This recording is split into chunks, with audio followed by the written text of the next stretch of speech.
Marc Harinck, bonjour. Bonjour Catherine Chabot. Vous êtes assistant écologie et Tout à communication fait, ouais. au Grand Port Maritime de Dunkerque. Et donc François Lambert nous présentait, on va dire, l'éventail de ce que le port de Dunkerque peut accomplir pour réduire ses impacts, on va dire, sur l'environnement et un peu répondre aux enjeux climatiques. Il y a un sujet qui nous intéresse beaucoup, c'est celui des matériaux, des sédiments, des bouts de dragage. Pendant des années, on n'a pas su quoi faire. Ici, à Dunkerque, on a trouvé une solution. Effectivement, oui. En fait, depuis le milieu des années 2000, on a essayé de développer, en partenariat avec les mines de Douai, notamment le CD2E, un système qui nous permettrait de valoriser les vases dites non immergeables. En fait, ces vases, ce sont des sédiments qui dépassent les seuils réglementaires. Les seuils de Les pollution seuils de réglementaires. pollution réglementaire, tout à fait. Et ces sédiments, on a l'obligation de les gérer à terre. Le problème, c'est qu'à l'époque, il n'existait pas forcément de possibilités pour cette valorisation. Et c'est pour ça qu'on s'est lancé dans cette démarche innovante de valorisation de ces sédiments. Alors on a créé en fait une lagune de décantation. Donc c'est un aménagement qui fait à peu près 6 hectares sur lequel on va trouver trois bassins principaux qui vont recevoir les vases. Donc les vases avec de l'eau forcément.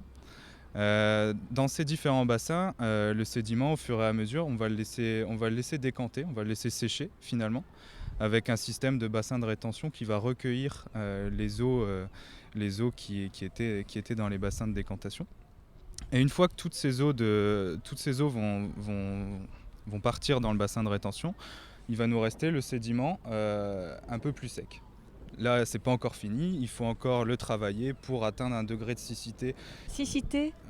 C'est le degré de sécheresse, entre guillemets. C'est à quel point le sédiment est sec. Et en fait, on essaye d'atteindre ces 60% pour pouvoir valoriser le sédiment. C'est vraiment le seuil, en fait, à partir duquel on va pouvoir réemployer le sédiment. Quand vous parlez de le travailler, c'est-à-dire retourner. Voilà, c'est ça. On va faire appel à des bulldozers qui vont venir travailler le sédiment, le retourner pour accélérer le processus de séchage. Et une fois qu'on va atteindre ce fameux pourcentage de siccité, on va pouvoir envisager des pistes de valorisation. Alors on s'est lancé dans trois grandes pistes. La première consiste en l'aménagement de buttes paysagères.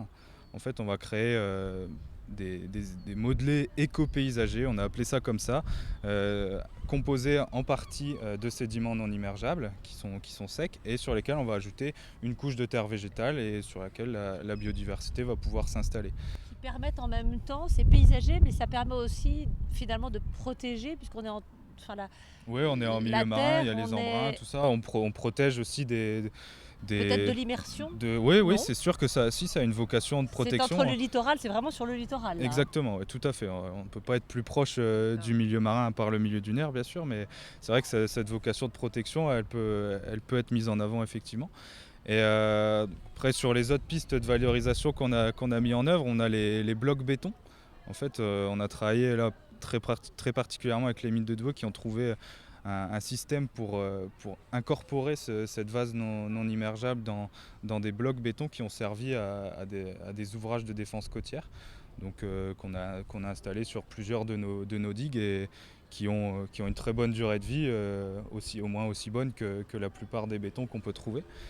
Et la dernière piste de valorisation qu'on a mis en œuvre, c'est en technique routière. Donc sur le territoire portuaire, on a créé une route à partir de sédiments non immergeables. Enfin, en partie, puisqu'on on amène aussi d'autres matériaux qui sont plus conventionnels, on va dire, pour ce type d'aménagement. Quelles seraient les conditions pour que ce modèle soit reproductible ailleurs? Parce que draguer dans les ports, dans les chenaux, ça existe partout en France et bien évidemment partout à travers le monde. Je ne suis pas sûre que les bouts de dragage soient valorisés comme cela ailleurs. Tout à fait. Déjà, il faut avoir le besoin parce que nous, ces sédiments non immergeables, ils proviennent d'une pollution historique qu'on avait dans les années antérieures, avec l'utilisation de peinture au plomb, des choses comme ça, des produits pour nettoyer les bateaux qui n'étaient pas forcément très respectueux de l'environnement. Donc c'est vraiment une pollution historique qu'on a dans nos bassins fermés, qui ne sont pas sujets à la marée. Donc ça c'est la première chose, d'avoir un besoin. Après En soi, la technique, elle est pas compliquée. Il suffit d'avoir un peu d'espace pour installer l'aménagement. Et puis, je pense que la chose primordiale, c'est de s'entourer des universitaires, des professionnels, des grandes institutions, pour pouvoir mettre en place ce type de projet qui, sans une démarche de gouvernance, aurait du mal à se mettre en place. J'imagine que ça a un coût. Est-ce que c'est prohibitif? Est-ce que c'est la réglementation finalement qui vous a poussé à le faire? Oui, non, prohibitif, non, puisque c'est vraiment, comme vous dites, c'est vraiment la réglementation qui nous a amené à rechercher des pistes de valorisation, parce que ces sédiments, si on les draguait pas, et ce qui était le cas, hein, puisqu'on pouvait pas rejeter en mer, donc on n'avait aucune solution pour les rejeter, eh ben, on entravait la circulation des navires du port. Donc on a été obligé de réfléchir à des pistes de valorisation comme ça, et finalement c'est bénéfique pour le milieu marin et pour l'environnement. Alors une dernière question, est-ce que vous avez chiffré finalement, parce que vous retrouvez un milieu marin plus sain, Ouais. voilà, les bénéfices écologiques dans le port? Ah, tout à fait, on va avoir des diminutions de concentration en polluants qui tendent vers la diminution. Actuellement, c'est ce qu'on observe sur le port-est, où on avait les contaminations. Et donc forcément, après, ça se répercute sur l'ensemble du milieu, la qualité de l'eau, les poissons qui vivent sur place, les mollusques, tout ça. Forcément, ça a un impact. Il n'a pas été chiffré. J'ai pas des chiffres à vous donner, mais on voit que ça commence à s'améliorer. Le seul truc, c'est qu'il y a encore des sources de pollution dans le milieu, qui viennent des pollutions terrestres normalement. Donc c'est vrai que c'est pas évident de voir une évolution sur un si court terme, mais on espère, en tout cas par le biais de ces méthodes, de contribuer au bon état de la qualité de l'eau. Merci. Ouais, avec plaisir. Merci à vous.